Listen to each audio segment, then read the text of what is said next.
Alternative Digitalk. Real issues, real talk.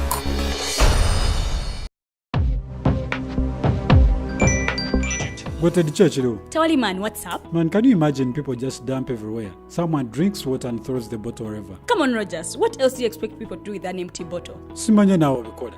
Do you know that plastics take at least 450 years to decompose? What? That's a long time. Exactly. Because plastics are made out of a lightweight and flexible material that doesn't decompose easily. And plastics everywhere in the environment cause plastic pollution. What is plastic pollution now? It is the accumulation of plastic waste in the environment, like bottles, polythene bags, straws. All of these contribute to plastic pollution. I have been using them without knowing their effect. Yeah, a lot of people have. Plastics are a danger to the ecosystem, both on land and in water.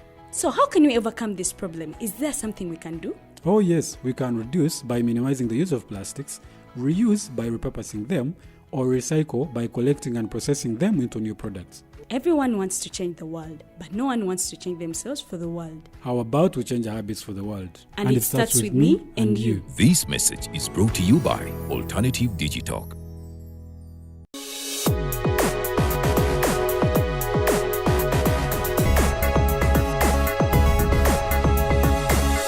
The Alternative Digitalk. Real issues, real talk.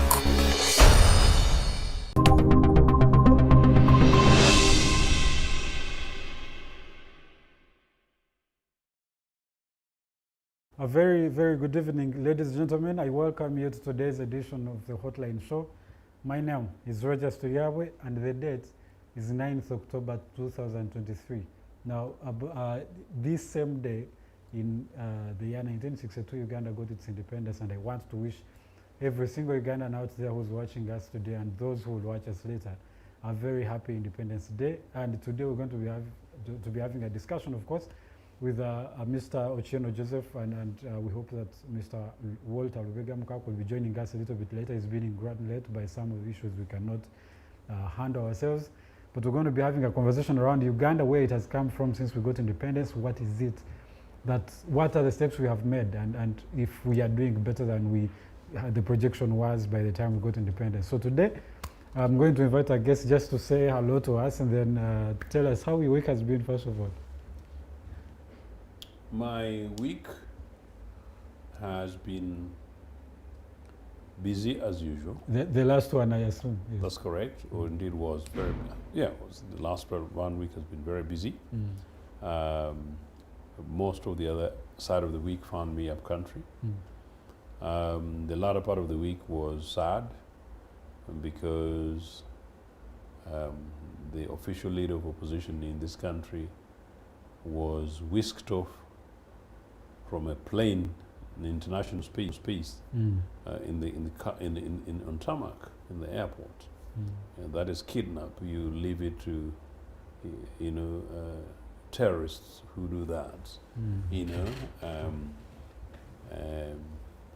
So when Chagulani was whisked off from an aircraft and taken to his home, although using free fuel from which was not free, which is basically your taxpayers' wasted money. Yes.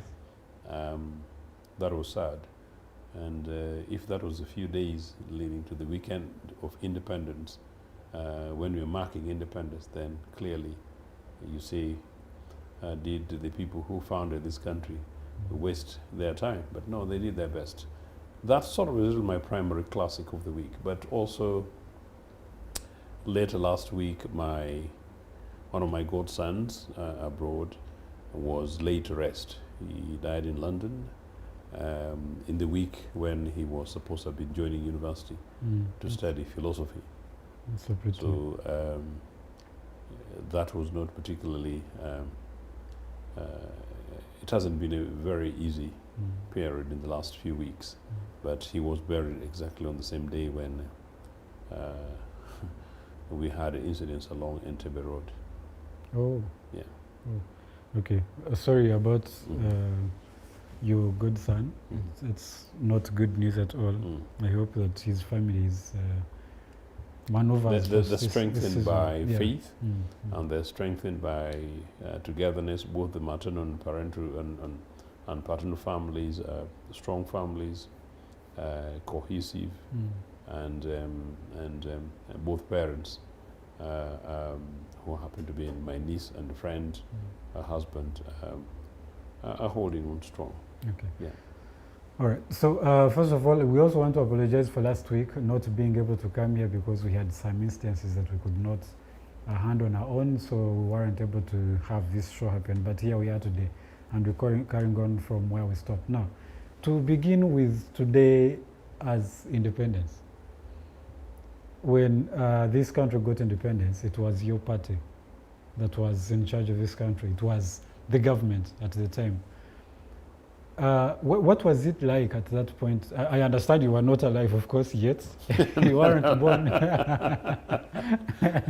You were not yet born. In biblical terms, I was very much alive, but not yet born, yes. Yes. But you weren't yet born at the time. But I also know you for someone who has read extensively about all of these things. Yeah. And particularly because you've had interest in the party that was leading at the That's time. right, yes. If you could just, from your experience, what do you think it was like for Uganda to get independence at that particular point in time, and whether the independence actually came in material as we wanted it, or if we were just there was just an administration that was being micromanaged by the colonial state? Just a picture about all of that. That's very interesting the way you put it, actually, because many people have actually asked that question, and usually when people are battered by dictatorship on the continent, they begin to say either they blame the colonialists, or in Uganda's case, many people have said, no, we were not yet ready for independence. Exactly, yes. Which is by and large, I'll say nonsense, basically, to dismiss it very categorically and very deliberately using that word. No, in Uganda's case, the quest for independence, just like most other African, indeed some of the Asian and colonies, had woken up from about the 1940s, primarily, much more actively, after the Second World War. And when they came to the realities that, well, this business of fighting and dying for Empire Britannica was a business that must be stopped. And so political parties and organizations and men, and particularly men and some women, but mainly men, rose out of these organizations to begin to mobilize across the continent and across the world, particularly across the colonies, to seek for self-governance, independence, much more widening of the quest for identity. In African case, the Pan-Africanist movements that had gone back from about 1901 there, particularly in America, where the African identities and personalities were also beginning to reassert themselves post-slavery, people beginning to seek home or land Africa, and so therefore people like the Nkrumahs, you would argue, linked with people like the Walter Rodneys and the early anti-racist campaigners in America, to begin to create slightly much more awareness about the self-determination, so-called, for the colonies. These guys were particular because while many people, particularly in the radical America and the Caribbeans, were seeking to lay claim to return to motherland Africa, motherland Africa was occupied by this very same tormentors and slave masters and slave owners. And so there arose a core of leadership that would fast forward, come to the 40s and particularly 50s.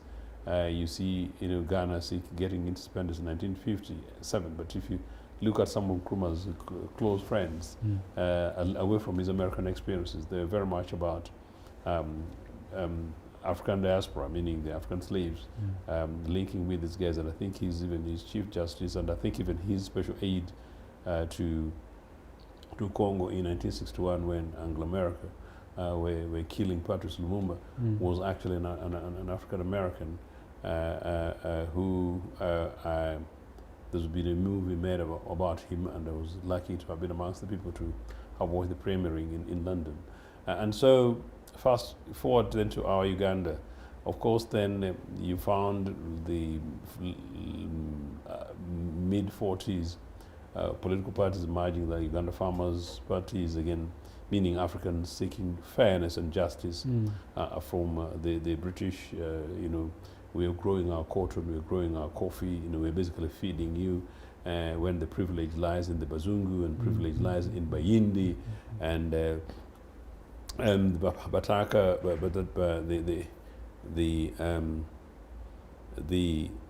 that particular farmers' party galvanized the likes of the Ignatius Musazis, who then move on to the push for the cooperative movement in terms of the welfare. 1952, Uganda National Congress is quickly formed, but I'll take you very quickly. It was about this is a conversation about 1949, 50, 51. But 51, friends of then UPC, who were basically leaders of the progressive left in Britain, and I'm sure that some similar minds would probably be in France, but specifically in Britain, the political left, particularly members of the Labour Party, who were radical left, who believed that slavery was wrong, people who believed that African colonies and colonization, exploitation of Africa was wrong, and African countries should be granted their independence. Someone like Lord Fina Brockway very actively advised the then Uganda National Congress leaders that, look, other than being an activist political organization agitating for this, constitute yourself to a political party. So we became a political party in 1952 as Uganda National Congress, led by Ignatius Musazi. Musazi had been very much active in terms of creating awareness, particularly in Buganda. Musazi was from Luweero, by the way. And so we were founded that from there on, beyond pushing for fair wages and fair prices for our products and equal treatment or fair treatment at work, from the British masters, followed by the Asian privilege laws, and we Africans, meaning like mini slaves in town. Very quickly we started agitating for, look, this is our country anyway. Yes, so we started seeking for independence. So fast forward, by 1957, 58, the now push for a representation in the Legislative Assembly, the internal parliament, was huge. Obote got elected around that time, 1958 in fact, when the Legislative Assembly was expanded for direct election for African members. And so 1959, Obote then gets problems, there are problems in the Uganda National Congress, and Ignatius Musazi, the founding president, is expelled actually, and then Obote elected president. Within a year, Obote was able to bring together both factions of the party, and then Uganda People's Congress was founded in 1960. It then became, by then, a very solid voice for independence. And so by 1961, when we go to Lancaster House for that meeting, there was this push for constitutional reform, this push for electoral reforms, this push for representation and equal representations across the country, except, of course, Buganda, which is a slightly battle that we can come back to. And then general awareness. And in fact, with Uganda National People's Congress from 1960, once Obote became president, the party then became the mass party of the country. So across the country, beyond where Musazi had left it, it's not to criticize Musazi, but that's a fact. So once Obote became president, for various other reasons, all other Uganda nationalities joined Uganda People's Congress en masse. And so Uganda People's Congress became now the voice for independence, and then the lead national political party. First, then came the Lancaster House conversation, which was not about independence. It was about independence. It was about the then pending questions whether Mbale is part of Tororo or Bukedi or part of Bugisu, apparently. Issues that were pending and unresolved. The lost counties, particularly the 6 counties, which a conflict between Bunyoro and Buganda. And then in Buganda's case, Buganda was quite a reluctant member of independence Uganda, because Uganda wanted to become... Yes. I wanted to just ask you a little bit. Now, about 2 weeks ago, I was in some discussion where a certain professor just said that they said lost counties were just a rift that was trying to be made between Bunyoro and Buganda by the colonialists, because apparently they were trying to use Buganda to sideline Bunyoro, having, of course, apparently they lost a battle with Kabadega in the 1870s and all of that kind of stuff. I didn't know that part of history, because largely they've talked about the lost counties and mostly they've talked about 2 But Professor talked about, was it 9? I think about 9. There are 6. There were 6. Yeah. Yeah, and you were There saying, possibly 9, but 6 remained unresolved until 1960, 1962. Yeah. And now, just about that moment in the 1960s, Mm. towards and around the time we got independence and post-independence of that period, was the reluctance of the Buganda because they were trying to fend for their interests? Was it because they were trying to create a Buganda as opposed to Uganda? I think that's where I had reached, and you're right, it's important, and I'll explain the Buganda-Bunyoro element as part of Foundation for Independence. No, in Buganda's case, Buganda is of course the most advanced nation identity, and at the time, and okay, today some people might think that if you have 10 generals in one home, then they advance, and then if you've got billions from our pockets, from the treasury, then you're a kingdom. But no, it's funny. Look, no, so Buganda is the most advanced identity and nationality, and actually almost a qualifying nation in its own way, developed in language, developed in culture. I'm not saying others are not, but much more developed, much more structured systems in place and over a period of time. Itself as the superior power, because it's the largest nation, also largest identity. So they felt, and of course maybe it was is it a mistake? Should I say it's breaking news? And then the name of the country, the bigger Uganda, becomes called. The thing must be their thing, kind of stuff, yeah. But it's not in geographical terms. So quite frankly, yes, Buganda was a reluctant member of an independent Uganda. So Buganda wanted to go it alone, and that's why until today part of the conversation is very much about Federo, and that's also one of the reasons why many people, when you talk about Federo, including some Buganda, they will give you a smile. Federo is almost very much, this is the nearest to what we can take for our own kind of stuff. But that's fair enough from this perspective. But then it was so Buganda was a very reluctant member of Uganda. So then, of course, you can see how colonial Uganda was in a dilemma, and so was the rest of Uganda. You're a country called Uganda with the Buganda name, and then Buganda is the largest identity, and Buganda that has Kampala as a capital and Entebbe as a political capital, as it were, with the seat of the Governor General, and all this in Buganda. So how do you create another nation state where Buganda is not involved? And then, of course, over a period of time, both the British and others, including the Arab sultans, had substantially developed Buganda and invested so much more in Buganda. So I think maybe that was part of the dialogue, but I don't think it was quite clearly the case. But it's also then the case that some other identities, possibly looked at Buganda as not only the senior brother in the house, but almost like a master senior brother. Maybe how this was happening. You're right. Then, of course, then Buganda and Toro and Bunyoro had a battle. It was simply the fact that Buganda, it is true, occupied parts of Toro, or rather Bunyoro. Is it Buganda occupied parts of Bunyoro, or is it Bunyoro? Buganda would say that. Let me tell you from my historical perspective. Okay. This one you'll never settle it square. I don't want to lose some votes tonight on Buganda Bunyoro, but let me try to be as academic and as possibly can. The truth is that there's a conflict between Buganda and Bunyoro, number one, and number two, in that conflict, which was military, Britain supported Buganda, so to help acquire some of those land, and so over a period of time, it was very clearly presented that this Buganda's mightness, and as far as their conflict with Bunyoro, Britain took sides with Buganda. Now, because these are matters, and I want to make it short, because these are matters that were under. Then was 6 counties lost in a battle and contested. Okay, let's say 6 contested counties. What did you do with them?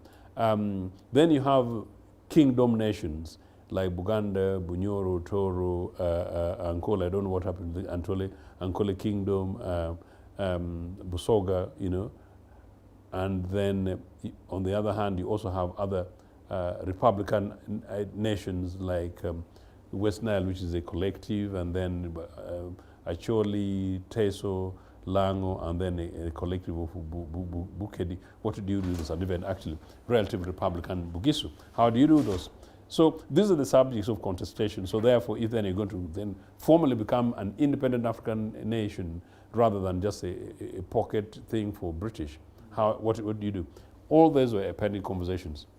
Lancaster House Lancaster House Conference dealt with those ones and managed to resolve most of them, except when it came to the question of the lost counties, because it could not be fully resolved, it was agreed that this was a matter that should be left to the citizens of the lost counties, to resolve and to be resolved in a referendum, so that a referendum be held where the people in the respective lost spaces choose to vote whether to go to Bunyoro or go to Buganda. Let me put it that way.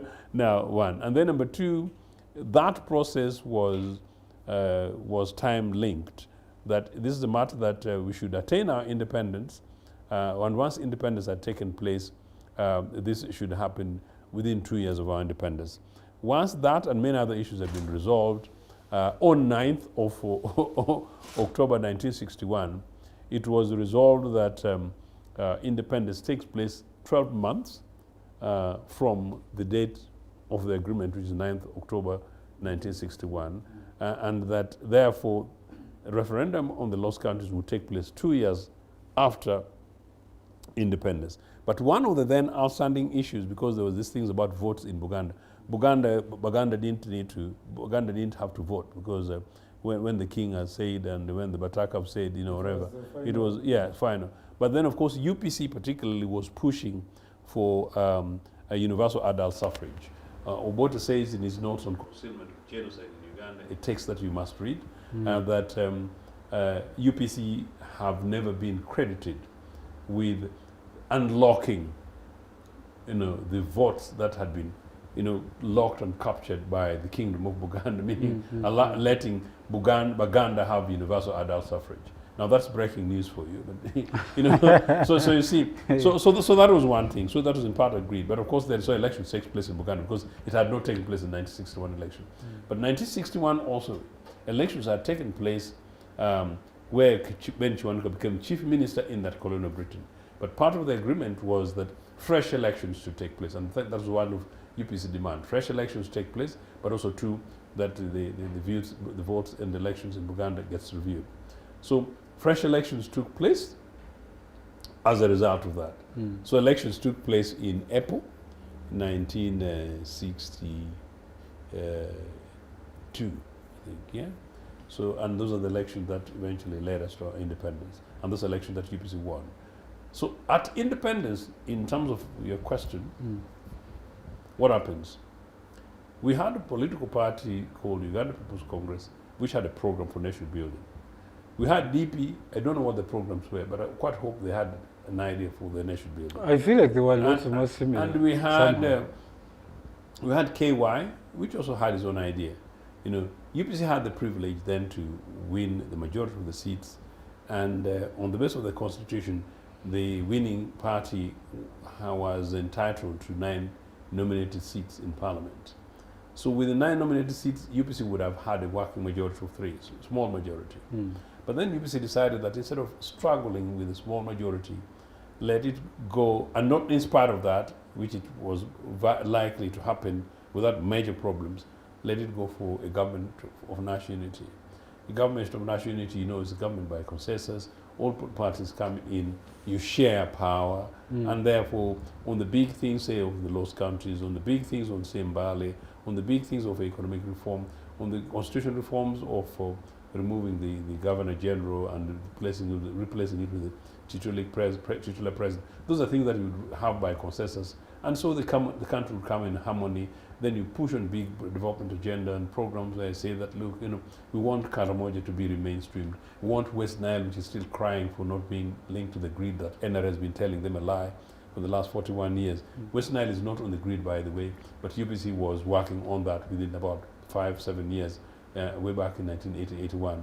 kind of stuff. So those are big things that, you in a consensus national unity government budget discussions. Of course, one of the things I'm saying you may not make sense to you, because NRA is such a monolithic one-party thing that whatever Museveni says goes. But in a genuine democracy, particularly even where you have a governing party with 60%, there will be issues that come to Parliament and they don't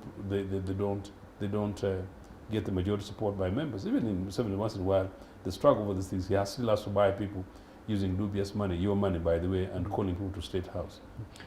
So when you have a government of consensus, you build a good foundation. I am not going round on independence. That's sort of what happened. Where were we? We were saying that let the British go, let Africans take over, and once we take over, let's govern in our own image. Let's have an executive prime minister. In fact, 1963 went very quickly to have a symbolic president. The presidency is not the issue, but the title. Executive prime minister was much more the equivalent of the president. Yes, and just take away the governor general. But then what do? You see, how many hospitals exist in our country? By others, at the time when the British were ruling, we want to expand that. We want to expand education. We want to expand infrastructure. We want to expand agriculture. We want to create wealth. We want to guarantee security of our citizens. We want to protect our environment. And we want a new culture of nationhood and identity, which is such that our identity is common as citizens of the Republic of Uganda. That's what we want to do. What is our relation with Kenya? Not because we're former colonies, but because we're African brethren. So that's sort of really what we're trying to do at independence. And by and large, we did. Would you say that at the period, I'm looking at the years, the 8 years, let's say, between let's say 9, because literally we got the independence in 1961, except it had to be extended for the 12 months. But for those years between then and like the 1970, for example, latest, would you say that Uganda at that time was independent of any and all the colonial powers? Yes. Was it making independent decisions? We were trying very hard to be independent. And that was possibly the time when we're most independent since independence. I want to tell you that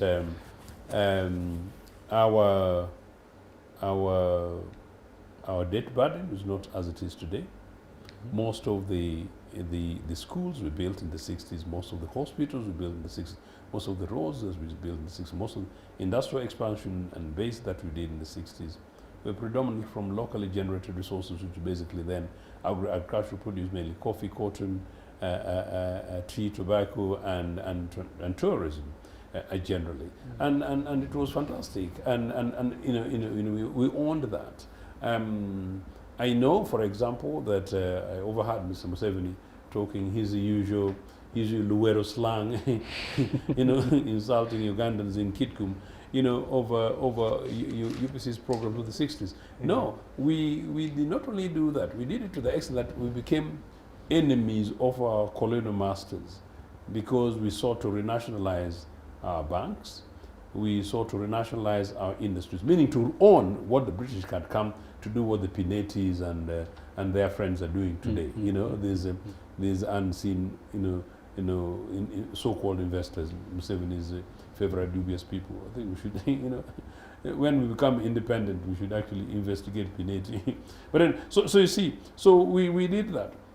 One of the reasons why the British didn't like Obote, and Western nations didn't like Obote, was because he was bringing the economy back into the hands of our people. And one of the reasons why they particularly didn't like him was because when foreign companies going contracts in Uganda, you don't just bring like what you see Chinese doing in a particular corner of the other end of Chira, where you find a Chinese man supervising a drain. Look, people are just digging a drain and you find a Chinese man supervising that.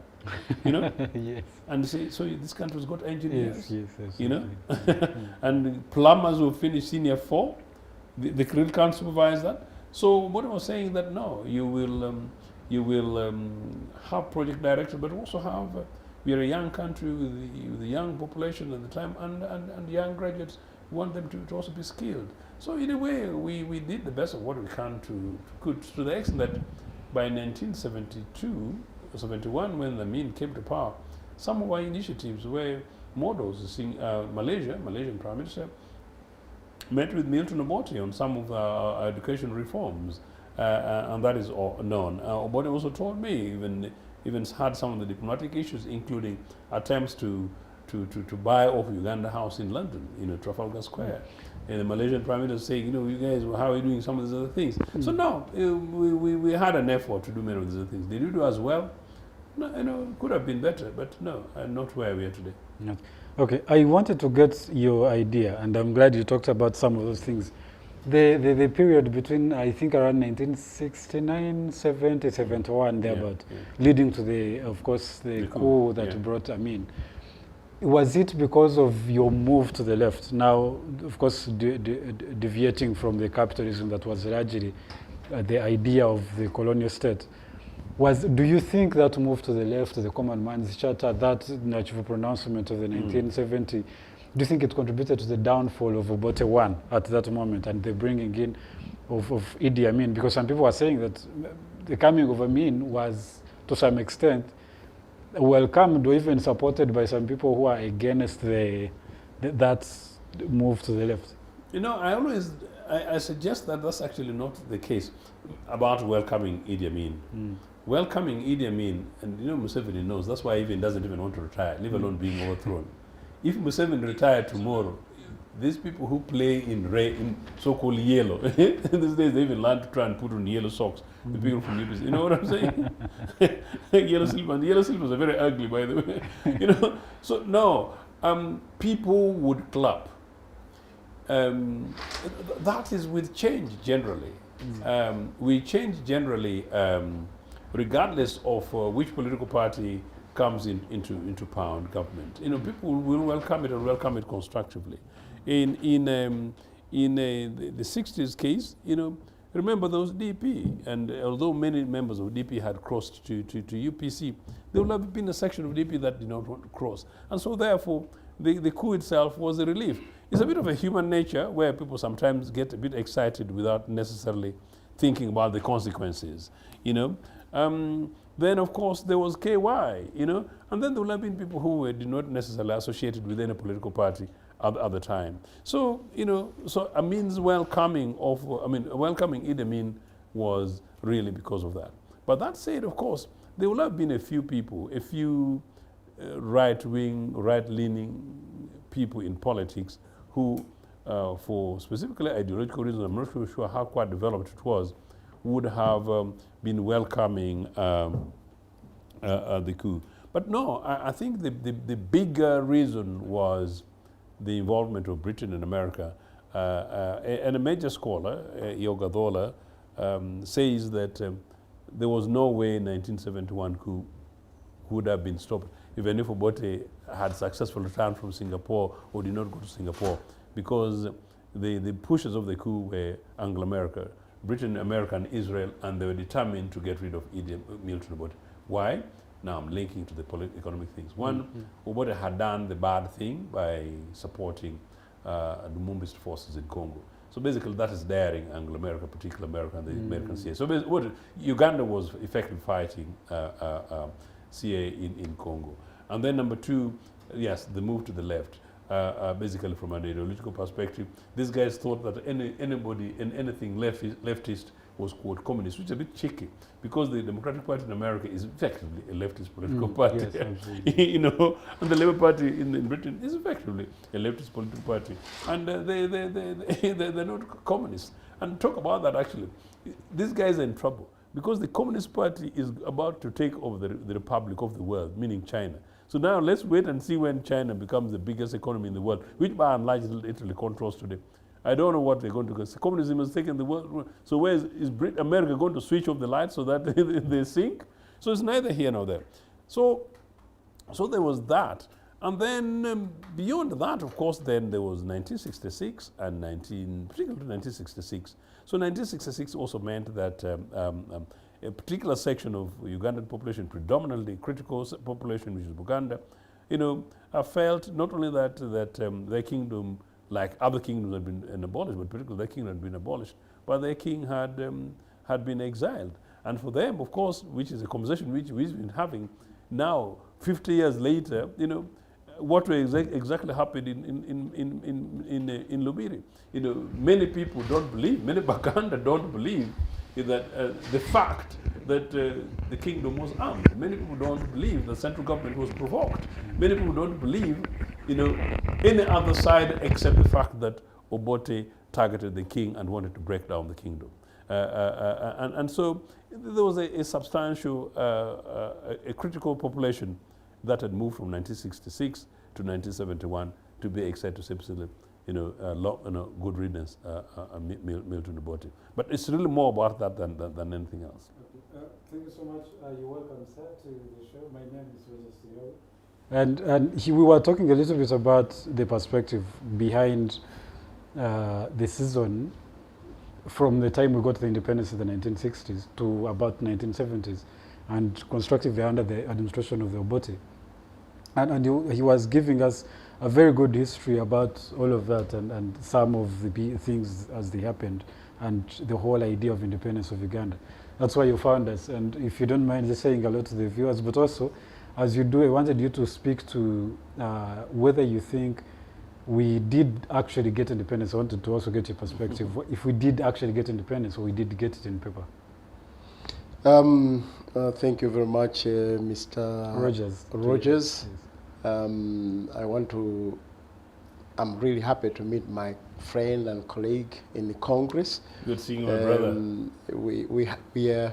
We are one politicians who have two homes, actually, because of what has happened to this country.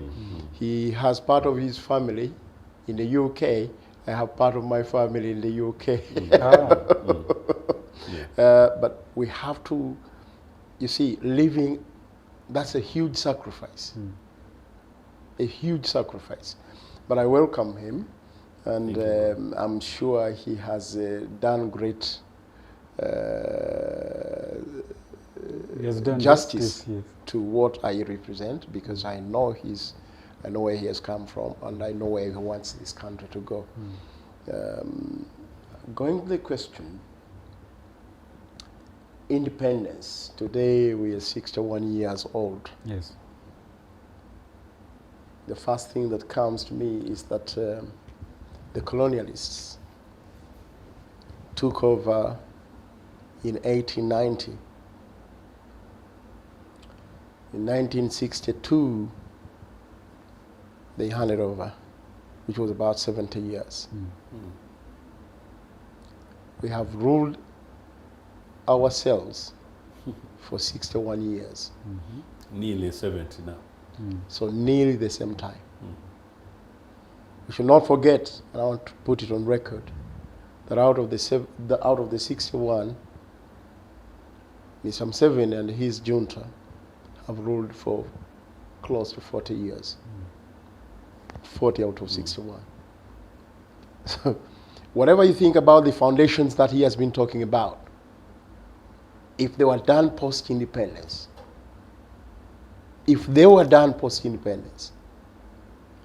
can only be squeezed in 20 years. The rest of the damage, this junta and this regime is responsible. If we get time, I'll tell you what I went through as a young person. What I saw with my own eyes. I'm not very old, but at the same time, I really watched little bits of the glimpses of what the vision, the Lancaster vision, wanted to bring to this country. The colonialist came to Uganda like many other African countries and the countries the world over in the scramble, as you know. They came to this country, they robbed, they killed, no doubt about that. Villages were destroyed. Some villages were decimated because of the minerals they wanted to take, because of the resistance they met. Many areas. Here in Uganda, kingdoms suffered kingdom of Bunyoro, Buganda, chieftaincies suffered. Even when you go to Lango, including the Karamajongs also suffered. If you want to know that suffering, the robbing, the suffering, the careless abuse of what they found, just go to Kasese. You hear about these floods. It's the gullies that came from the mining of copper. Mindlessly. The mining of copper, leaving everything open. The quarries open. They did not mind about the communities that were there. You understand? Whether it meant salt, it was the same thing. Wherever they wanted the minerals, they took the minerals. They took our able-bodied people. You know, colonialism also comes after slavery. They took our able-bodied people. They built prisons.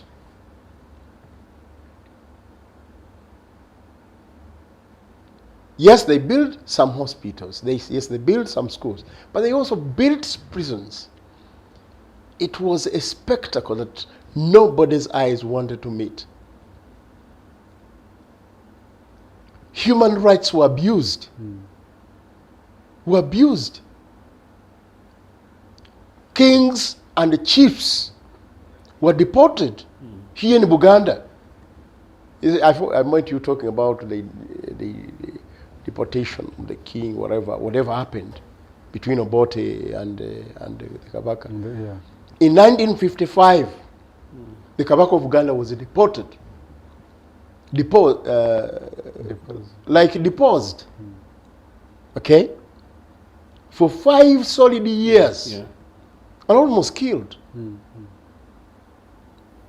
There was, until when the Ugandans fact, at actually, the time. in fact, can I interject on that? That's a very important point.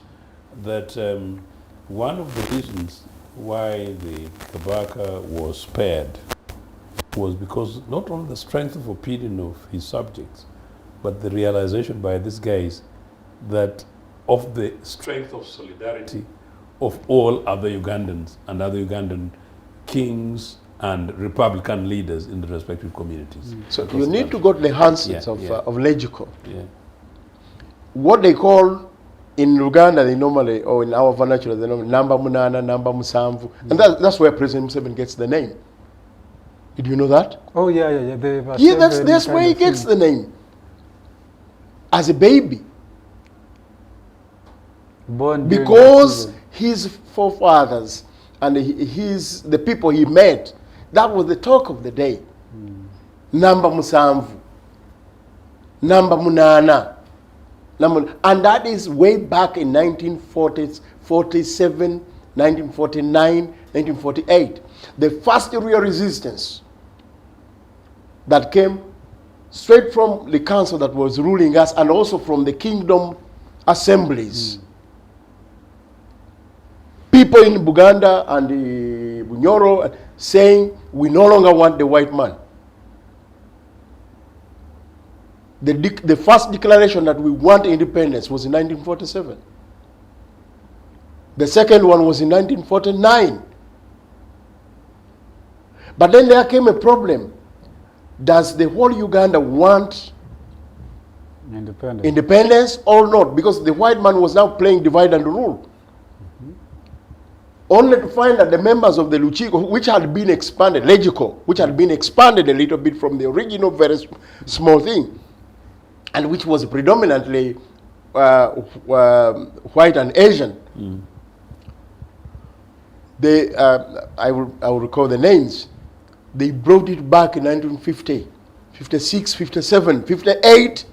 They said we want independence now. Now. In the kingdom areas like Buganda, in 1958, they denounced the white man's leadership, the colonial leadership. They even got money from the coffers of Buganda to go and put it for the opening of diplomatic missions in the neighboring countries. So people think it was just a simple resistance. No. The Kamias you hear and all this, it was about economic independence, social independence, and political independence. That is the whole essence of independence. Self-governance at the national level and in the polities. Because you see, the creation of these artificial boundaries, if you look at the agenda of Lancaster, this is what it had. Number one, the first question, because the denunciation by the kingdom areas, especially now the kingdom of Ghana, which had said, white man, we are no longer under your rule and your protectorate. But also other areas, including Bugishu, elsewhere, West Nile, which had wanted to go back to Congo and go back to Sudan. You need to take note of this. The West Nilers, for example, gave a condition. Because now the minister, McLeod, from the report of the governor here, it was becoming ungovernable. And they didn't want to go into that war full throttle. Because already even the Mau Mau, everywhere it was the same. And they said, no, at least for the Uganda, we may negotiate this. We may negotiate this. In McLeod's report, who was the minister for colonial territories, he says, number one, while Legico had spoken that the Uganda needs independence, now there was also a problem of those who had wanted to go it alone. So that was number one on the agenda. How do we now negotiate such that it's a give and take, that the whole Uganda can get independence and the difference is harmonized? Two, in the report, it was about how do we get the central government and therefore harmonize the red lines of what would be the central government of Uganda, and what amount of self-governance the polities will get, kingdom areas and chieftains areas. You see, the story is just told in a different way. But that was, I am telling you, in West Nile there was no king. But they said, on coming to the table, this is what we need. Some other people also wanted independence from other territories. For example, the Sebeis wanted independence from the Gish. It was an issue. Of course, there was also the issue, apart from that, the issue of borders. Because the white man had distorted everything. So the Bunyoro people also were saying, we are not coming on table unless the issue of the lost counties is also settled. It was an issue. So while there was a general issue of self-governance, sovereignty, I don't know whether we need to go into this, because we need to understand. There was also the idea of the local problems, which some groups who had taken it in their own hands. So that's what went there. The other one was citizenship. What is going to be our citizenship, common citizenship as Ugandans? Because there was a confusion, as you know. And Ugandans were not like what we hear today, that also Kenyans will be Ugandans, you know, in this constitution. People wanted to know exactly who will automatically become a citizen of Uganda, and because of what and why. Who will apply, who will be adopted. These things are not yesterday. But from there, I've just painted that picture for everyone to know. And I will not go into the reason why it was delayed, not 1958, and then not 1961, because there was that Lancaster Conference. Whatever happened in the Lancaster Conference. Going to your theme today, success and failures. I want us to get to that a little bit later in the next hour. But what I wanted before you go to a break is one thing, that even as we all were striving for the self-rule and the independence, first of all, there were some groups that were a bit hesitant, and especially I think a bit about Uganda and feeling like they need to protect their interests, and most of it felt like if Uganda became Buganda would very likely lose the interest and the pleasure it was enjoying. Because they also reasoned, for example, they wanted to create the East African federal arrangement. And people here were saying, why do you talk about the federalization at East African level and you're not talking about the federalization at local level? That was also an issue. but all of that, do you think that even it's coming, all of Uganda as a whole, as it had become then, do you feel like they did understand what it actually did mean? They did. They did. Yeah, possibly more than some of us. You just need to go to the handsets and you just need to know what exactly happened in the first few years, whether under Benedicto Chiwanuka or under Obote. You just need to go back and see the manifestos of Milton Obote and the manifestos of Ben Chiwanuka. If they had not understood, how could Ben Chiwanuka in only a few months have fixed the road of Jinja to Kaliro and Jinja to Kamuli in just a few months? How could he have? How could he have fixed the idea of scholarships every polity? You hear they talk about these scholarships. Yes. Ben Chiwanuka, for example, in the Lancaster conference, he was saying we must create, and he was supported by many others, including those in the UPC and the Kabaka Yeka, which was Buganda had its representatives, and every other party had its representative. There were 50. They talked about that Uganda. The gospel does. They talked about that Uganda, where we would create a country with mutual trust. Meaning they knew it was a diverse thing. Mutual respect. And in love, irrigating the aspirations and interests of each other. Mutual interest. That was the principle. Right. That's why when you heard about how could Obote, for example, Obote 1, would have created a referral hospital, a general hospital, in each and every district, if it was not like that. What I want to tell you, slowly by slowly, we lost track.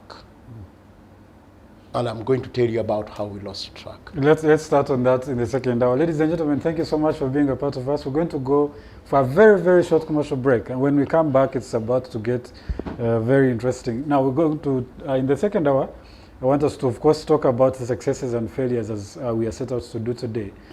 But I'm very glad that we have the parties that are traditionally the strongest, the DP and the UPC, from the people who are there since we got the independence and who have been around for this long time. And through your lenses, what is it that, when did we lose track, first of all? What was the projection? What was the future that was being envisioned during that period that we did lose, and at what point did we lose that? So don't miss that. Come back in the second hour. We'll be right back here.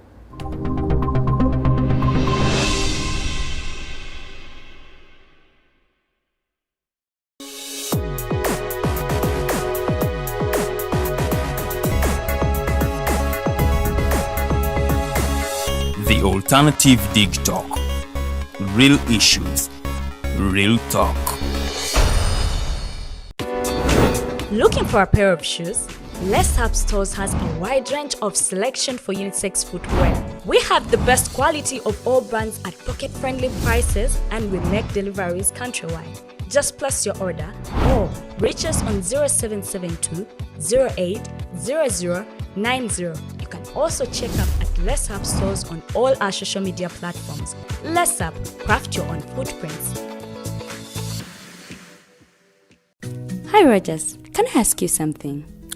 Shoot. What does corruption mean? Well, summarily, corruption is abuse of public power for personal gain or for the benefit of a group to which one owes allegiance.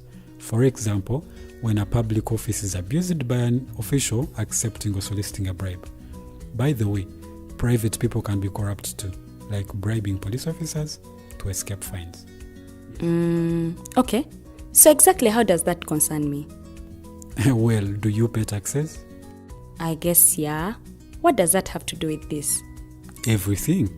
Because those taxes you pay are supposed to facilitate services you use, like water, electricity, roads construction, medicines in hospitals, name it.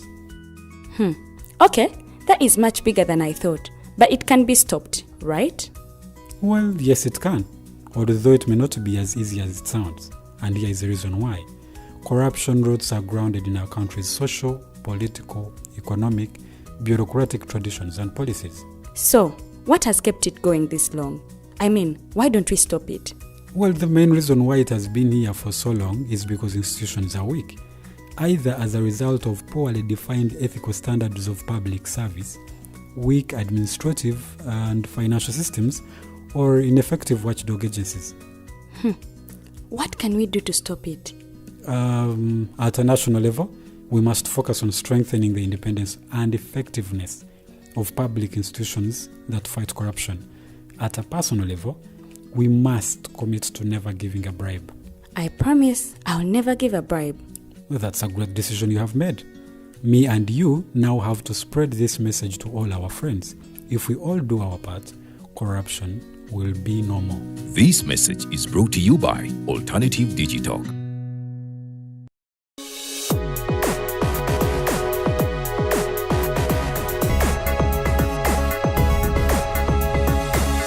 The Alternative Digitalk. Real issues, real talk.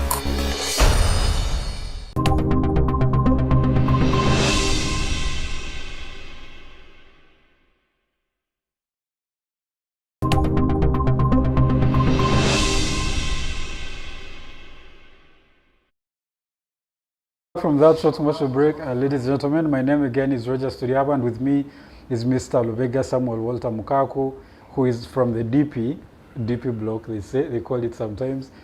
Maybe he will also highlight some of what caused the once mighty party to be wherever it is now, and how are you going to maneuver some of those things. And of course, we have Mr. Ochieno Joseph from the UPC, also with some contestation here and there. And they are the longest serving political parties in this country, the ones that were around here the time when we got the independence back in those 60 years ago. First, I want us to understand from the perspectives of both of you, from those two strong parties. And is it also true that the two of us represent the mainstream of the parties respectively, based on our shared and cherished experiences of struggle over the last 30 years? Well, you tell us. That is where you came in. But anyways, so I wanted to, you were still telling us, Mr. Lubega, about this whole season and the history behind the 1960s and then 70s and of course getting to the 80s where the current began. What went wrong? What went wrong? Yes. First of all, what do you think was the projection of, for example, the UPC administration, one that was, of course, having DP as the opposition? At that time, I hope that the opposition was more advisory and contributory, maybe much more than what we have today. But what do you think was the future or the envisioned future of what Uganda would be like 60 years later, and what went wrong? And when did we lose track?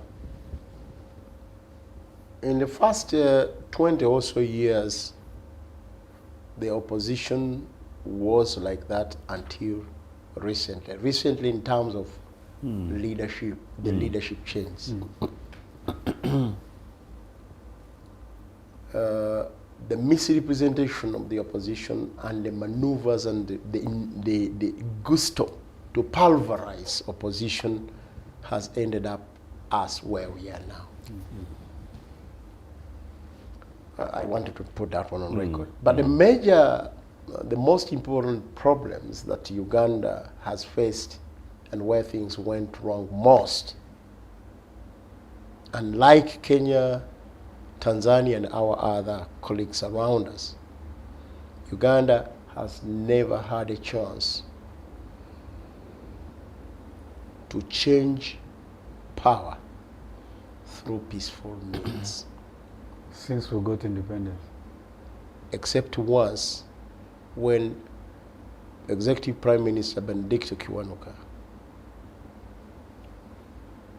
willingly, as a Democrat, just said, if Buganda has complained that it has been left out, because there was that immediately after, that Buganda, because Buganda urged people to boycott, and then shortly after they realized they were out of the political limelight.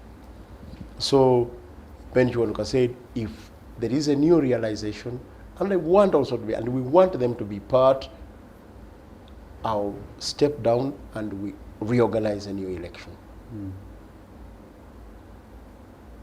And after that election, there was that alliance between Buganda and Obote, or UPC, that now brought in Prime Minister. Prime Minister Obote, and with Mutesa as president. As the president, yes. Since that time, as a country, we have not, the political elite, first and foremost, they are culpable, have not given themselves the opportunity, this country the opportunity, to change government peacefully. Violent change of government and the violent entrance of leadership. That has been a problem. If you want to know how it has been a problem, compare Kenya, where Kenyatta allowed Moi to come in. There were problems, but allowed Moi to come in. Where Moi, the people of Kenya, allowed Moi stood down and gave Kibaki. Kibaki to Uhuru. Now Uhuru peacefully handed over power to Ruto. No matter the tensions, go to Tanzania.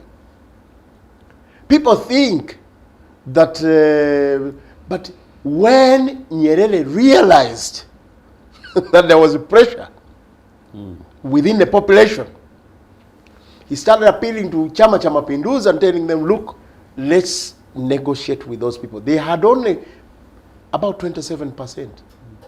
But he felt that the 27% was worth talking to so that they could have a peaceful transition.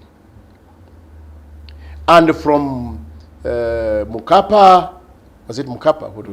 From Mukapa, no. Who is the other man, the first one? Mwinyi to Mukapa, Mukapa to Chikwete, Chikwete to Magufuli, Magufuli now to a woman. You can see the development.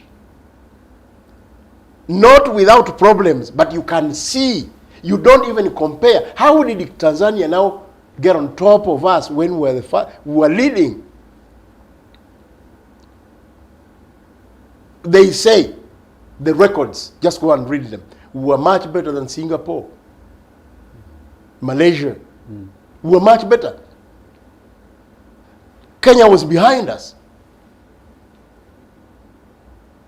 So those countries, whether you go to Ethiopia, wherever you go, those countries that have had a chance not to have coup after coup, violent change after violent change, have at least, if you allow that peaceful democratic change, no matter the problems, you are going to reap dividends in terms of the development track.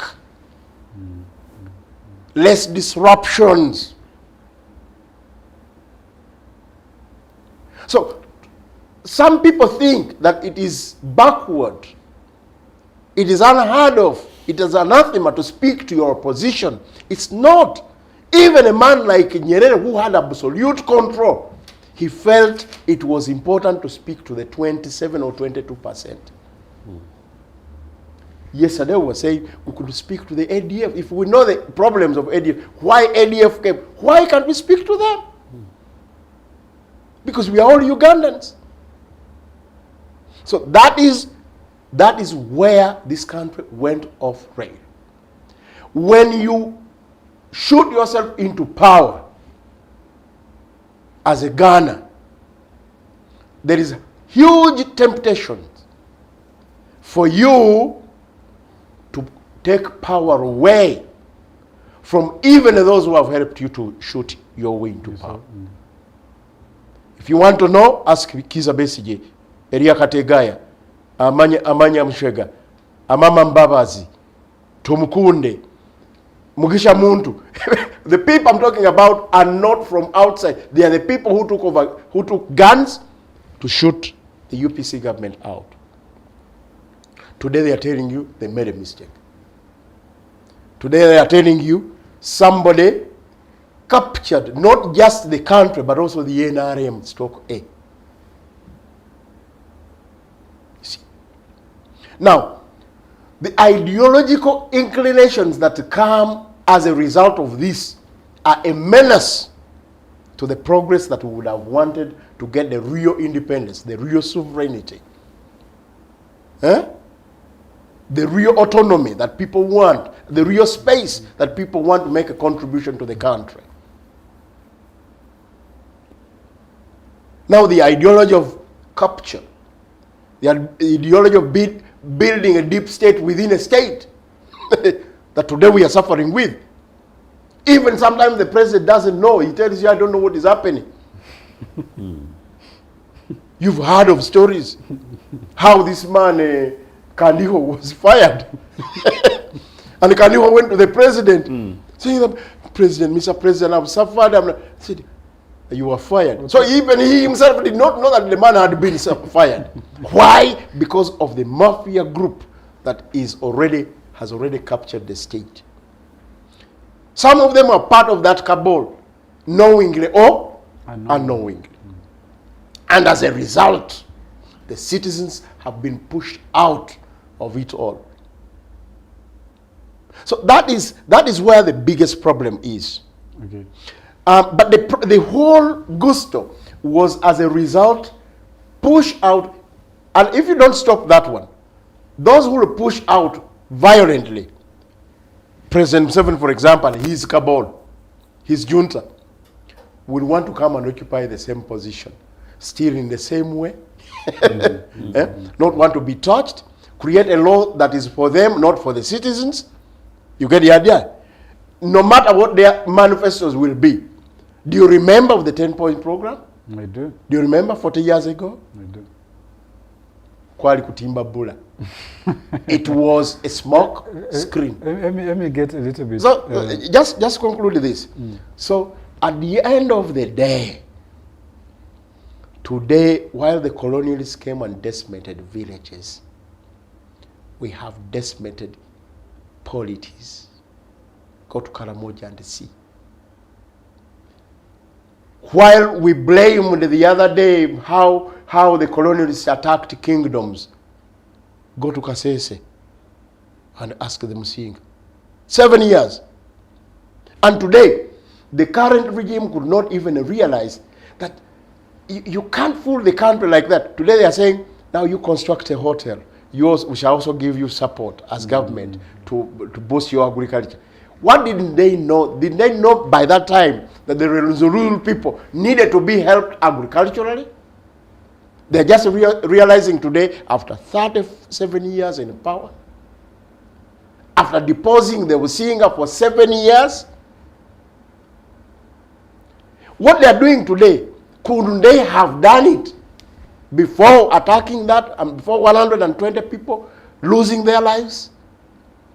Now look at the enmity they have created within society.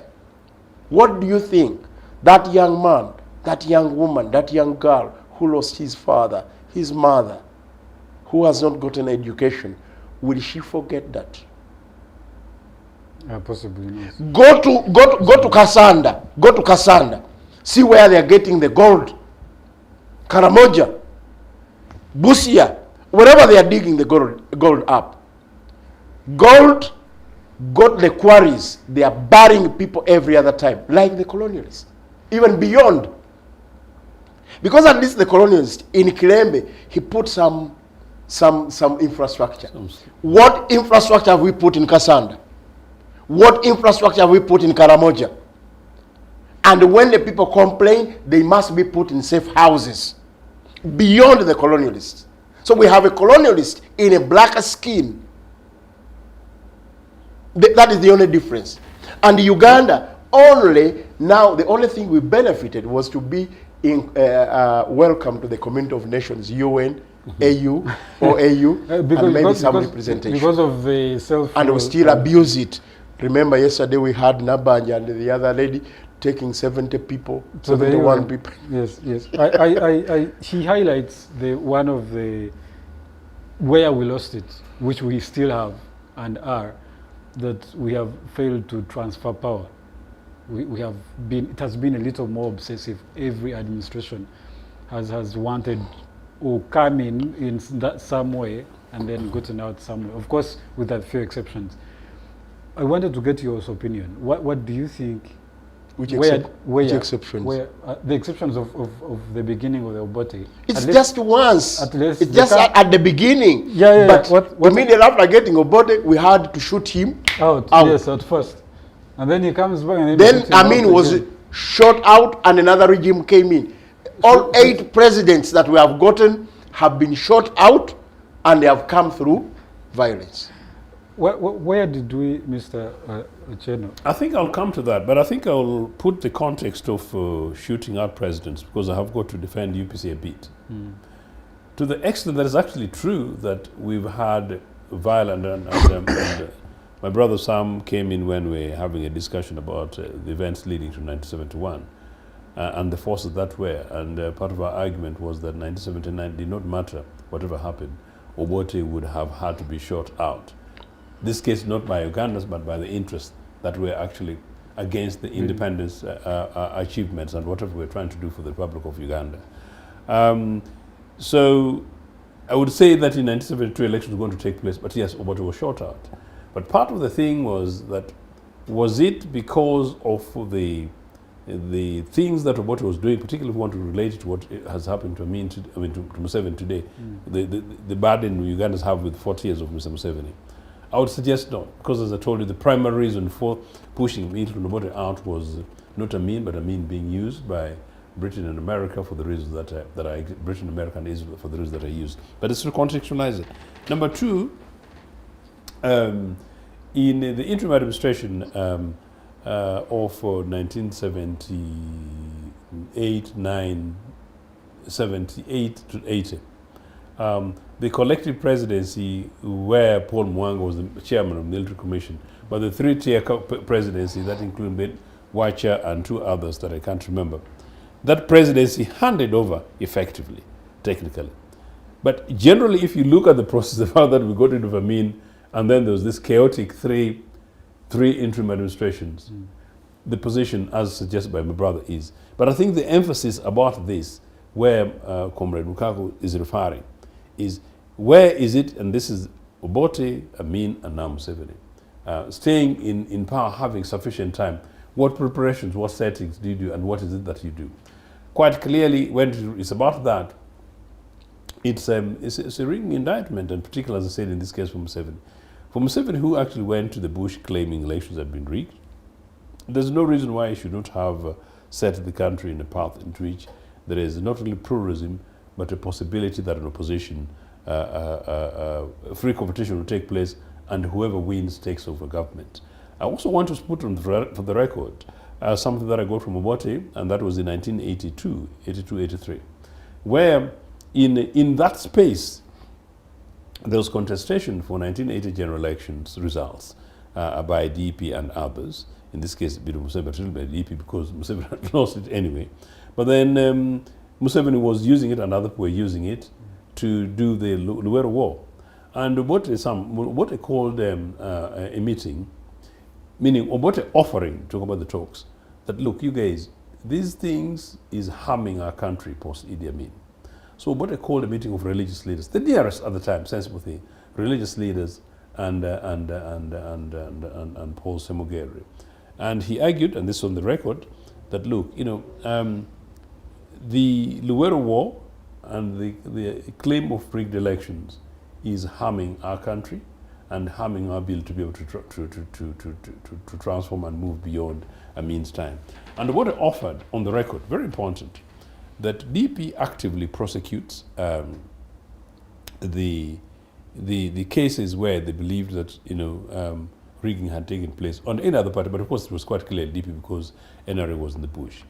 And Obote offered, said that in the event, and I think I've told this program, in the event that DP submitted a number of constituencies that would alter the results, final results, that he would be willing to resign, not to wait for the declaration of court, but he would resign as president, pending that. Now, that is not given sufficient attention. Again, I'm using that not to score points, but this thing about the willingness of leaders to say there's a problem, guys, let's talk, whatever it is. And I'm told Dr. Samugero didn't say anything, but it was Cardinal Subuga who said, no, we are not talking about election results, and then they went to other things, and that meeting ended like that. It's on the record, so it's extremely important. What Sam is saying, what is it really that we can say that Mr. Museveni went to the bush for? What are the grievances that Mr. Museveni went to the bush for allegedly that he has not been able to deliver from 1986, 1987, 1990, 1995, the year 2000, the year 2005? What is it now? For 80 Bisanjas. For 8 Bisanjas. There's nothing. So, number 2, what economic miracles? Number 3, again, like my brother's presenting it, if you see what happened in Kasese, if you see the realities in Karamoja, just merely that, and if you see the way this guy is busy laughing at Acholi people, what happened? How we decimated Acholi. Very, very deliberate, open villages destroyed, even people put in concentration camps, camps run over. And what he did to the people of Teso, it is very, very clearly that, yes, we are discussing, quote, independence, but I want to spoil the bring it closer. Yeah, we are 3 years away from the last election. Yeah. What are those young boys, young men and women, who were taken to the safe houses, to Kitalia, to whatever? What are they doing in the prisons? Until today. Until today. And nobody's talking about it. And this guy is busy boasting in Kitgum simply because he subdued those people. I wanted so it is extremely unfortunate. Why do you arrest the young man for a man who has claimed, I'm going to have a 1 million march? You arrest them from Monday up to yesterday. Some of them are arraigned in court. But the man you were saying is the source of everything, he has been moved back to Magere, and he wants his children to go to swim. You heard how what Babi was saying, my children must go to swim, but the others are rotting now. I've had that conversation. I personally thought all of this, as an individual, probably could have been blamed on the leader, because you could foresee on the 2 leaders. One, there is a leader that is arresting. There is also one whose claims have resulted into the arrest. The 2 leaders must take responsibility. But that is both the one in government and the one in opposition. And under the circumstance,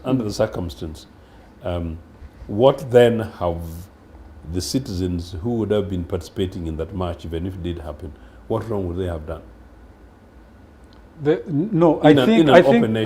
an individual, I think the move by the government itself, and of course the security and all of this, because they put up an explanation that you see if 1 million people march, there are others whose businesses are going to be affected, there are people who are flying around. The march was not there. Now why do you hold those boys? Yeah, now that is a different thing. If you, the leader in government and the leader in opposition, should sit and say, look, these guys, first of all, the 1 million march didn't happen. Why do we keep these husbands and women, wives? But that's the tail end of the argument. That's a fair enough argument. Still, the point is, why wouldn't they march? Isn't it part of the very basic democratic process? Why are you independent? It is, but also I think... Have you heard of any nation states? Look, Sam and I have participated in these things around the world, Marching and protests are amongst the most basic fundamental rights of the citizen. Fundamental freedoms and the rights. Nonsense that somebody's business is going to be interfered with. No. Granted, that is the balance that must be struck. So really, really, notwithstanding all the decisions and the strategic decisions and interests of the leaders, here I'm trying to talk about the ordinary citizens. There is no reason why, if the people of Tororo say today we want to go and march to Kampala and showcase, our rock which is being broken by NRA, they've got a right to be protected. They've got a right to be facilitated.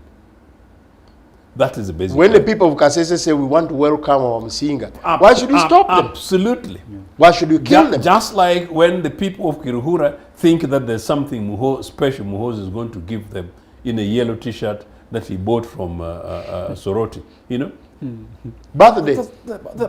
Well, you see, that's the basic fundamental right. Why are the laws different for one group of citizens and different for another? Indeed. And so the point is, are we saying that at 61, for some of the reasons that my brother had given earlier, we are saying in this country, citizens are not allowed to march because of businesses? But shouldn't there be considerations for that also? I think part of the problem is that you haven't yet got the point. The point is that marching and demonstrations are basic fundamental rights and freedoms of the citizens. Part of the reasons why you're saying that is because Museveni has successfully bought off a generation in this country of 30-year-olds that if you are going to go to the streets of Kampala, they're going to throw stones. No, people who march, and by the way, I told the police headquarters about this one time, that look, it's in your interest. If you say that there's going to be a press conference by Ochieno and Comrade Mukaaku, in the city square, and then you're just concerned that 50 people are going to be rowdy, because you got intelligence, how do you know? It's your job to provide necessary security, use real intelligence, go and make your presence down there. Let Ochieno and Mukaaku go on with their meetings and see if their young boy Rogers throws a stone. So if Rogers throws a stone, it's absolutely your responsibility to deal with Rogers. But if it does not happen, there's no reason to stop them. That's a basic So right. across the board, right. Who is the loser? Number one, across the board, for fundamental freedoms and rights and our dignity as citizens, we are all losers. Then again, there comes the other question on another platform. The question of all citizens being equal before the law. Yeah. So selective treatment of different sections of the citizenship, that some laws work differently for some people and for are there second-class citizens in this country? No. So that is another one. Then again, the victimization. Now, the population has been victimized because of the pronouncements and the misjudgment and misconduct and abuse of power by those in power, both in opposition and in government. Okay. And then our forces are also being victimized. But the man that was seen being given unlawful orders to go and mete out very, very dangerous violence against the citizens will never be liked. And he can even be arraigned and left to rot, while those who started it in the first instance go away scot-free. Yeah. Okay, I want us to bring back the discussion now to the successes and failures of our independent Uganda as it is. And I want to put this to the speech that the president, I was talking to him earlier, I think he hadn't come, about the speech the president was giving last night, which he talked about a number of things that we need to focus on, and I thought that you would give some sort of perspective on a number of those and see if that would anyway make sense at any point. One, that resisting the politics of identity, and I do not know if that wasn't a part of Uganda to begin with. Two, emancipating the private sector for wealth creation, which that is sort of in the opposite contradiction with the nationalization of the Obote and UPC. Then connectivity, because it reduces the cost of doing business, the social infrastructure, regional and economic political integration, international trade, and of course elimination of corruption, as he always puts it in his speech.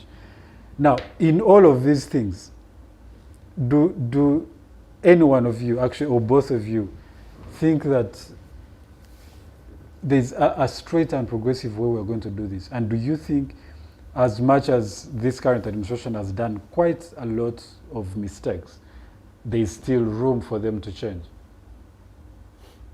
You want to start with me? Yeah, let me start with you. Number one, how is that empty talk different from the colonialists' empty talk? How is it different? Do you want to look at what Governor Cohen and others used to put up?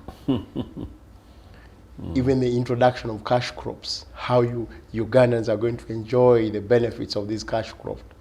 Who was sieving off the whole profit? Who was fleecing the other? We can have all these talks as long as you have not provided the basic environment. And we are saying the basic environment is in one, respect the fundamentals of independence. The fundamentals of sovereignty. The fundamentals of self-governance. The fundamentals of sharing, people sharing in the basics of their economy, the national cake. Equally. The fundamentals of a free society, fundamental human rights, human dignity, and basic basic freedoms. If you are not bringing this, don't talk about your trade, your what, because even the colonialists traded. That's correct. And I've just told you, even when you go, these ones are arresting and detaining, deporting and imprisoning. When you compare the two, the colonialist was better. Do you want me to repeat that? I heard.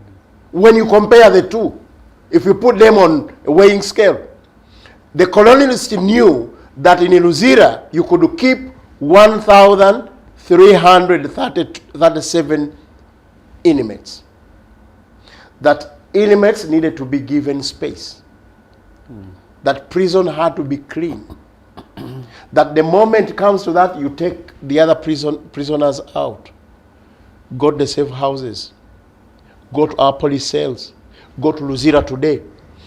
Prison of 1,337 is now over. Close to 20,000. Nothing has been added. Do you want me to take you there and see? Go to Mulago.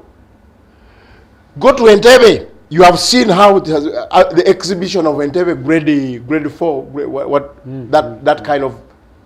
The colonialists knew, and why they realized at some stage that they needed the capital to be at the airport and at the lake, because they knew that there was hostile environment here, and they knew that they were misruling us. Okay? Every time we have gotten the problems, apart from maybe Obote, every time we have gotten the problems, the president, even during the Kabaka riots, the plane at Entebbe, the engines are switched on and waiting to run away. You create problems and you want to run away. Wherever you are going, nobody knows. If you know you are doing the right thing, why do you want to run away? Why do you want to run away?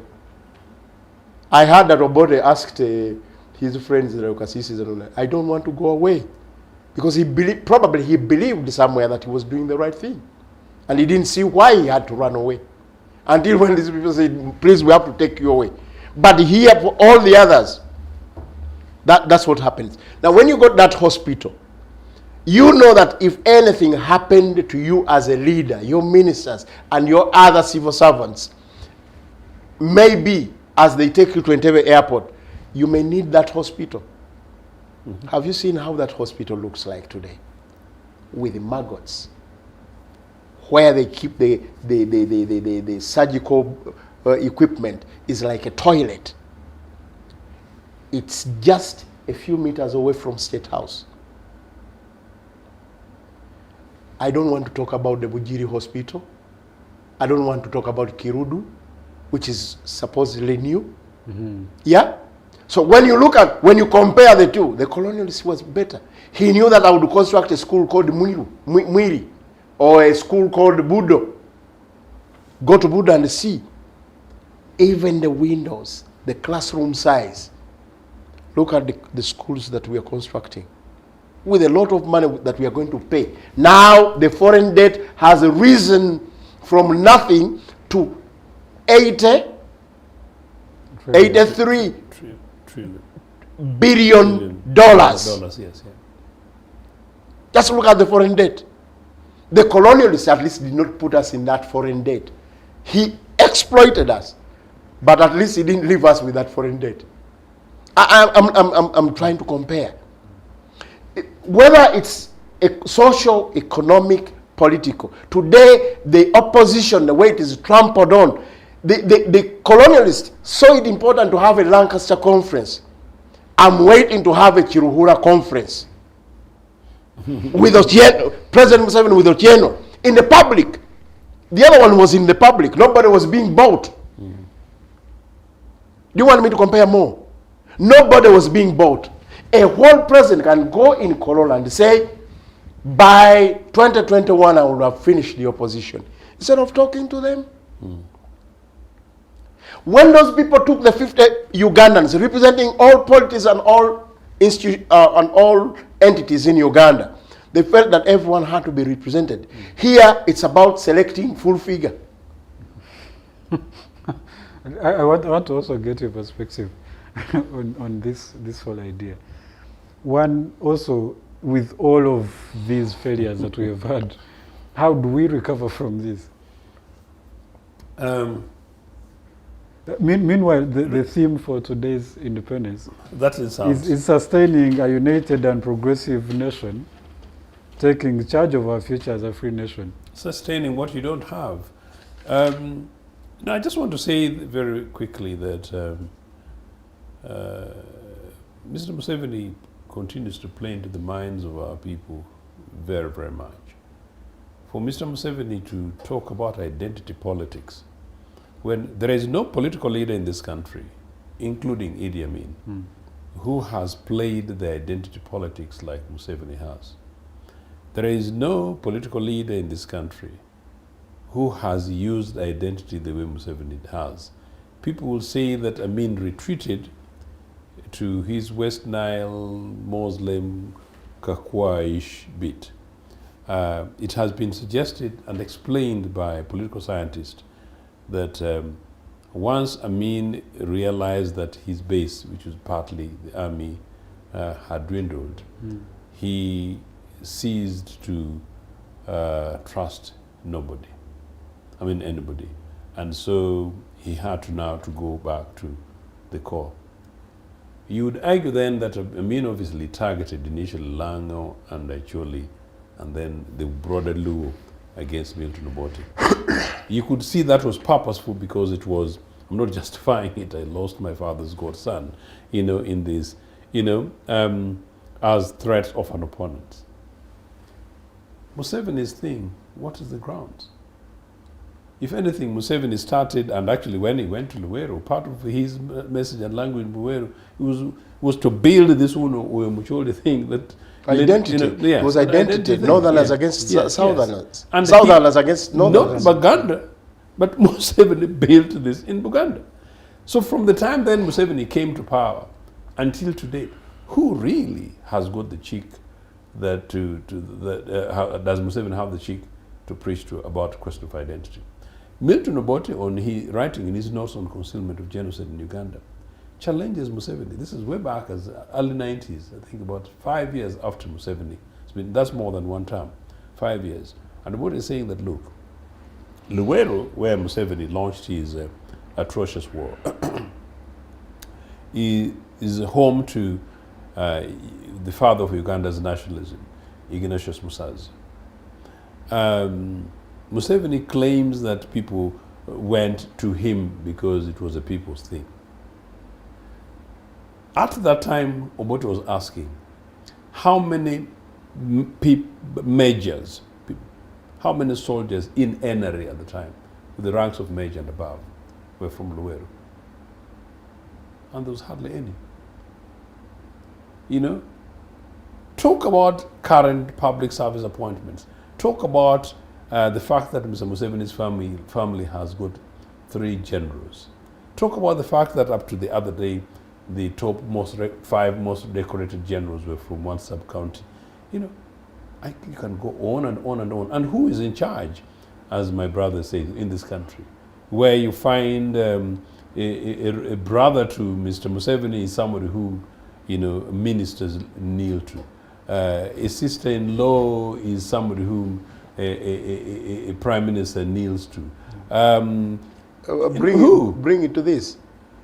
Among all the presidents that we've had, or administrations we've had, which one administration sieved out a group or a tribe and told them you go and attack the other country because your identity is this? Tell me, Idi Amin might have flashed out the Asians. Okay? Might have flashed out the Asians, but it was on the basis, should they get the basics of the citizens or not? His arguments might be flawed, but he did not say your identity, you Asians, you're the terrible ones. Asians were the terrible ones. But in this case, how he was praising these young boys to go and attack Rwanda, to go and attack Congo. So in other words, this country, since independence, has never been as polarized on identity as it is today. To the extent that a friend of mine, a colleague of mine in the media, argues about how there are offices you go to and there's one language spoken. This without prejudice. We're discussing independence and responding to Mr. Museveni's nonsensical statement on ideology and talk about, you know, yes, and that's the number one thing he's talking about. I also have a friend, a young friend actually as such, who finished university, gets, you know, introduced to a particular officer, or possible not to mention, you know, by an auntie, a maternal auntie who happened to be then from Luweero, ironically from Buganda, but this is a friend from Ankole herself. And she tells me that she's taken to an office, she sits in an office for 4 months, no contract, nothing, but this is more than 15 years ago, she was earning 400,000 shillings, no contract. And she told me that, Joseph, I left that office to go and pursue further studies thanks to my uncle, you know. I never had any other language spoken, except one language. And that is for a national organization here in Uganda. You know, and, you know, so we can go on, and we don't want to, so in other words, I'm just quickly want to try and dismiss that. On the question of economics, so identity politics, the identity question in Uganda, tribalism thing, Sam and I, wherever we are, we're simply saying that, look, we just want and can't wait for Mr. Museveni to go. I hope that that happens in a manner peaceful and fairly soon, so that all of us sit at a national conference and begin to redraw the map of this country, the political map of this country, the economic map of this country. That Comrade Mukaaku and I get partners, you know, that the partners are there, including NRA, with whom we're able to sit and say, well, things went wrong, including in the UPC's times, possibly certain things happened that ought not to have happened. This is where we are. You guys, we need to redraw Uganda. And again, not to victimize the Musevenis who are here. This will help them as well, just for them to recognize that we can sit together and sort out the mess that we are creating for ourselves. That is exactly the point I'm trying to talk about, because in the absence of that, as Comrade Mukaaku said, that if we lose it and Museveni goes the way he wants to go, the way he thinks is his, because right now the guy thinks he's in charge, and he's what is it? He's indispensable. No, what's the word? He's basically in a state in which nothing, invisible, basically. You know, the level of impunity to the extent that, and we know. And we are having another media conversation, another network the other day, where we know that Mr. Museveni has tried to use demographics, where I'm told in Teso, these days if you go to the electoral voters register, you'll find names and identities of people who've been put down there, But it's not because those guys are down there to work as investors in Teso, but basically to try and push a Museveni identity agenda across this country. Because this colleague of mine is not here, I don't want to go too much of it. Mr. Museveni knows what we're talking about. But of course, No. Comrade, I think the most important thing to buttress here is to give comparative studies between us and the rest of the world. If you look at a man like Gaddafi, Gaddafi gave his people everything. In Gaddafi's Libya, you don't even talk about minimum wage. He just gave. He just gave. Everyone was, whether you want milk, you want this, you want houses, everything. But because he didn't deal with the political thing, political power inclusivity, and inclusivity, how do we, and the sense of national ownership, beyond this thing, beyond his identity. Now Libya is on fire. It doesn't matter how many years he spent. Does Museveni really, and his junta, do they want to leave this country burning up like Gaddafi left it, like Saddam did, like Mubarak did, like everyone else has done? So we're not saying this because we just want to. It's, you have we to are look persuading at, yes, them to see the soft landing possibilities That is still that available. sensible, responsible leaders, as we are trying to encourage them to do. And so it would be in the interest of all. But that said, then your other question on the economics. I don't know that Mr. Museveni, the former Marxist, is now the exceptional smart capitalist as it is. My brother comes from a slightly political right. But no, we believe in an open mixed economy, UPC, whereby nationalizing some of the then exploitative British companies in the 60s, we did not kill private sector. We just simply believe in a state where the state plays its regulatory role, but creates an enabling environment for private sector to thrive. But what we fundamentally don't agree with, and I don't, is that health services should be subjected to profit motive. Education should be primarily subject to health motive. There will always be health motives in this. There will be private health financing and facilities. That is absolutely fine for the privileged who want.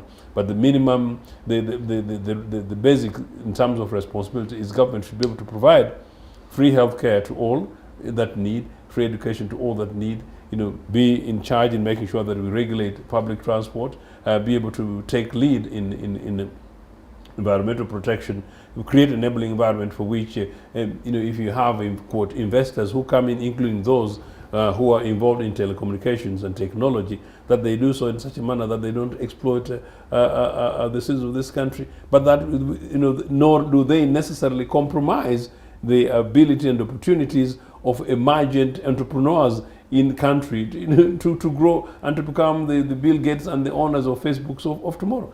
That is my belief. Museveni's private sector is actually a nonsensical private sector approach to these things. Museveni's private sector approach is one in which State House is in control. He controls, his family controls, his brother controls, his sons control. And then when you go around the country, every project around the country, you find they are either linked to him or linked to any of his relatives. That is not the private sector approach that any sensible person who actually believes in capitalist economics models would apply. So what he's talking about there is a continuation of what he's created today. That you cannot win a contract, to refurbish, a broken road in Nigeria. You cannot win, unless you are related or associated with the NRA. You cannot win a contract, to supply key components of Hoima oil, even if you're a Munyoro or a Munyoro consortium of companies, unless you're associated with. That's the private sector thing that he's talking about. And you cannot, go out today, and of course there's been season of candidate classes and primary living exams, that you can find an average child from, maybe even from Rakai, an ordinary primary school in Rakai, getting one of the toppest, maybe the top 10 grades in primary living exams anymore, simply because education has been privatized. This morning, I just left a television network elsewhere, and next to my car is a woman who's selling flyers about starting up schools. And then she came across, I thought it was something charitable, but turns out it's about a private thing. And I was told that that's fair enough, you should be able to do that. But did you know that the things we were trying to talk about should be the basic responsibility of government? She said, oh, and you know, she genuinely sort of did not get it until at the end of the conversation she said, no, this is the responsibility of government to be able to do this, not yourself. And I understand some people are making business, making profit out of it. Then she said, oh, I refer you to the director. Now, let me just ask, you have been asking questions. Let me ask you a simple question, and you may answer it very briefly. How do you think about a Mukaaku, Lubega, Samuel, or Ochieno, who assumes the powers of administration of this country tomorrow or next year, and he makes his wife, he wants his wife, First Lady, to run for one of the constituencies in Tororo. And he wants his wife to become minister of any mainstream ministry. But very critical on her side. And critical. And he wants his wife to be the one deciding on investment deals in State House. And he wants his in-law to be the one to sell the government of Uganda, and he wants his son to become the commander of the SFC, and he wants his brother to be in charge of probably Operation Wealth, he might maintain it, Operation Wealth Creation, and he wants his daughter to own probably a hotel which must be hired by Parliament, and he wants. How do you view him? How would you view him? Honestly, honestly. No, I think generally that is wrong, because at the end of the day, everything is going to work to human beings. I think naturally are greedy, and so it's more likely that Baganda, I think, call it. They call it what? Chekoya, like you gather to your end. Yeah. So I think that is more likely to happen, which has largely happened to some extent. But I also wanted to know: is there does that in any way compare with the colonial leadership, when we had this Governor Cohen, and what did they attempt to do that? At the end of the day, plunder is at the center of that. But did they attempt? In both cases. Yes, they were plundering. You remember I first gave a narrative how the colonialists did. Did they just did it go so extreme to make it so personal? That when Governor Cohen came here, he wanted his wife to be this, he wanted this to be that. He wasn't. It's a wrong thing to do. You can see it's a wrong thing to do. But also, as we conclude, because the time has run out, I wanted each one of you to use about 2 minutes each, because the time is fast spent, to make a conclusion on where we are now, 61 years later, and the future, because Uganda is continuing. Uganda is not stopping today. It's not stopping on the current administration. It's certainly going to go on, whether we are there or not. What is it that we need to focus on as people, first as the government, but also as the people, citizens of Uganda? In just about 2 minutes. I think just to give justice to this topic, I've just told you, because you mentioned what the president has said, how we are doing this or that or that. And I have told you that is empty talk, because even the colonialists did say that. He was always also saying Uganda will have to continue whether Governor Cohen is there or not, the protectorate. People can continue under any mode, depending on how their hands have been tied. Even prisoners do continue life, isn't it? But they are prisoners. But what we are saying, as a free people, you need to provide the fundamentals of independence. And independence meant giving the opportunity and the space for this country to act as a sovereign state, not a state sold out to some mafias elsewhere. You understand? Not dancing to the tune of those who will keep us in power. Sovereignty, that's what it means. Then self-governance. Self-governance. You need to look at the fundamentals of the form and the system of governance. and creating a civil service that acts on meritocracy and disinterested, not a civil service of our own ethnic groups or families, of ultra-nepotism. You have to deal with this monster of ultra-nepotism. I hope you understand me. Ultra-nepotism. This is not just even tribalism. This is not just talking about identity. Identity is a right of people. Because even Museveni, when you go to Oxford, he has been there.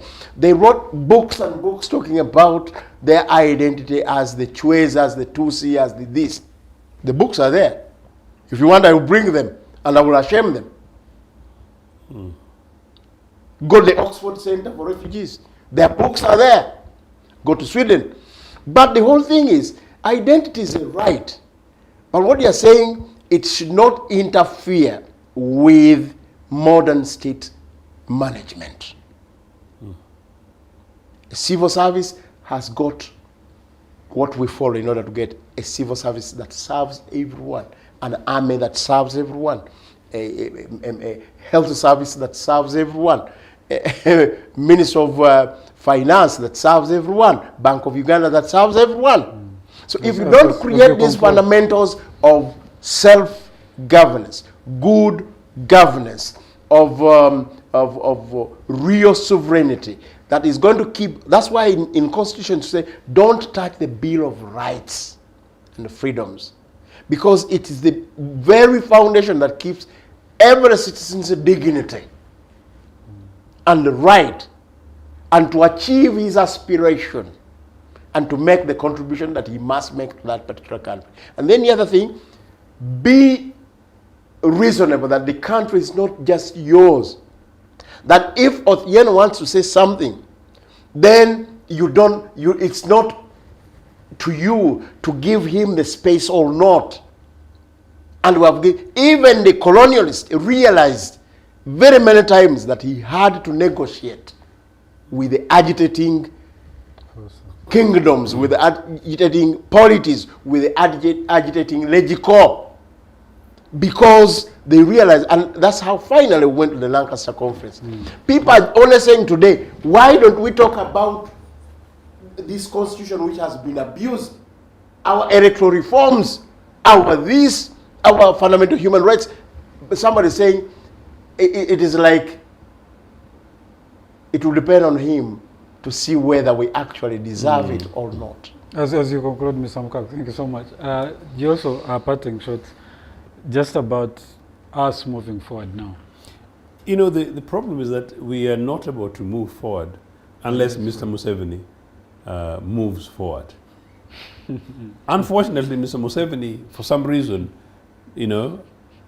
just thinks Uganda is a monarchy. And Mr. Museveni, for people who've known him since the time when he was a little boy, hanging out at the mercy of Boniface Byanyima, he was always somebody who was, he lacked confidence, but always wanted to think beyond himself. So I think Mr. Museveni, from the time he was born, he always thought he was some kind of born in some kind of royal thing. That's why they're busy hunting for the virtuous thing that, in many cases, is a reality in Uganda may never. And he thinks the other citizens are just going to be given favors, but it's not their right, it is not their entitlement. Precisely. So really, Mr. Museveni thinks Uganda is a monarchy. Uganda is not. Even if it were, I don't know if Museveni is a royal.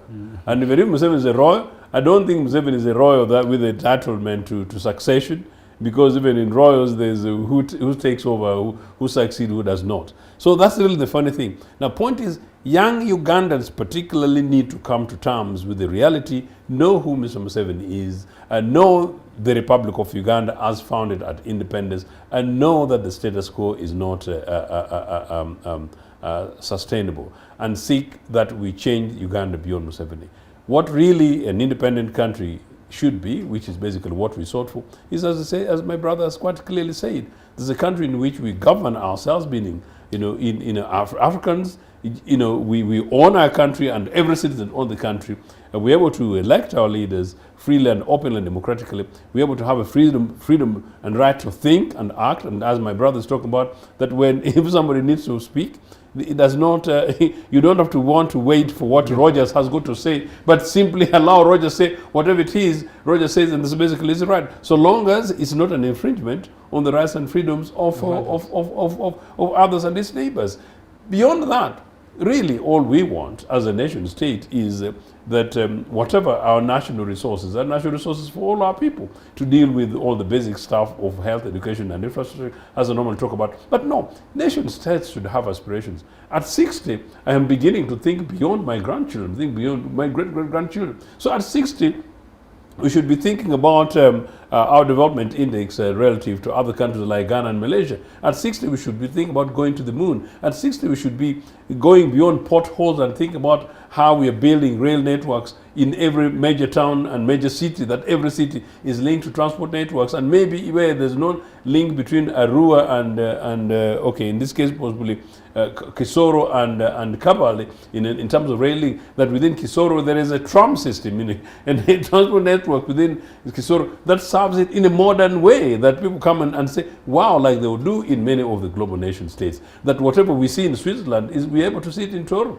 Toro was once upon a time considered the Switzerland of Eastern Uganda, just like Kabale was, but now it's a slum and it's a village. So this guy has sunk this country beyond where the founding of Uganda National Congress was in 1952. It's atrocious, it's criminal, and when Museveni finally retires, and that is the time when a new Uganda can begin. But when that happens, I think that's when the genuine Ugandans will understand the magnitude of how much he sunk it. And I say it as a Ugandan who saw Obote government, or saw a mean government, and has seen governments across this continent and across the world. And somebody who in pain, like with my comrade brother Mukaaku, we know what governments do for their citizens.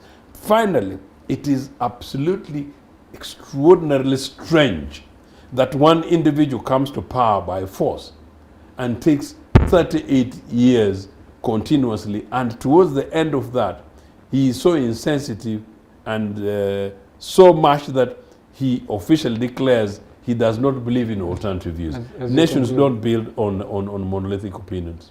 Thank you. Thank you so much, both of you honorables. I think that is befitting of both of you. And for every single person who has been behind that screen, of course, we thank you so much for the reason why we come here. So we can learn one or two things, and we do appreciate you for accepting to always come and share wisdom. Most of us and most of the people who follow us are relatively young. And this is much of the information that we do need to understand. And even as we're going to move forward, we also need the perspective of where we have been and where we are coming from for us to be able to know where we want to go and what is it that we need to do. So thank you so much. I hope that someone out there, you also share this link, share with your neighbors, share with your friends, so that they can learn one or two things, and at the end of the day, collectively, each one of us can make a society a better one than it is. So thank you so much. My name is Rogers Tulyahabwe. Have yourselves a very good night.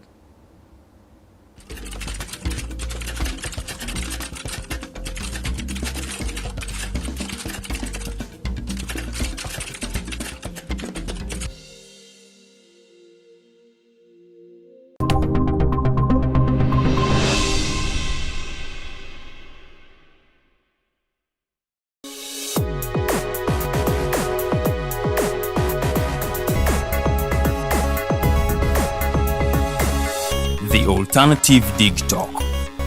Real issues, real talk.